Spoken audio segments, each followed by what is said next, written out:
Hi നമസ്കാരം, ഞാൻ വേദന്ത്. Intangible അക്കാദമിയുടെ AI ന്യൂസ് ആങ്കറാണ്. എല്ലാവർക്കും ഇൻടാഞ്ചിബിൾ അക്കാദമിയുടെ പുതിയൊരു ജോബ് ഇൻഫർമേഷൻ വീഡിയോയിലേക്ക് സ്വാഗതം.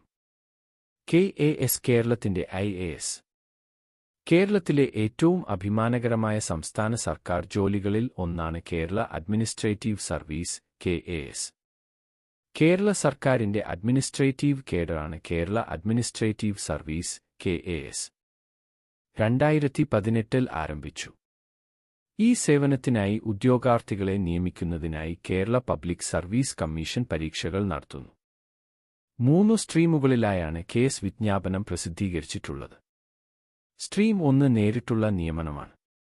സ്ട്രീം 2 സംസ്ഥാന സർക്കാർ സർവീസിലെ വിവിധ വകുപ്പുകളിൽ വിജയകരമായി പ്രൊബേഷൻ പൂർത്തിയാക്കിയ അല്ലെങ്കിൽ സ്ഥിരാംഗങ്ങളായ ജീവനക്കാരിൽ നിന്നുള്ള നിയമനം. സ്ട്രീം 3 KAS വിശേഷാൽ ചട്ടം 2018 ഷെഡ്യൂൾ 1-ൽ പരാമർശിച്ചിരിക്കുന്ന സർക്കാർ വകുപ്പുകളിൽ 1-ാം ഗസറ്റഡ് തസ്തികയിലോ അതിനു മുകളിലോ ജോലി ചെയ്യുന്നവരോ ഷെഡ്യൂൾ 1-ൽ പരാമർശിച്ചിരിക്കുന്ന പൊതു കാറ്റഗറിയിലെ തത്തുല്യ തസ്തികകളിൽ ജോലി ചെയ്യുന്നവരോ ആയ സർക്കാർ ജീവനക്കാരിൽ നിന്നുള്ള നിയമനം. പ്രീലിമിനറി പരീക്ഷ ജൂൺ മാസത്തിലും മെയിൻ പരീക്ഷ ഒക്ടോബർ മാസത്തിലുമാണ് നടക്കുന്നത്. വിവിധ തസ്തികകളിലായി നിരവധി ഒഴിവുകളാണ് ഉള്ളത്.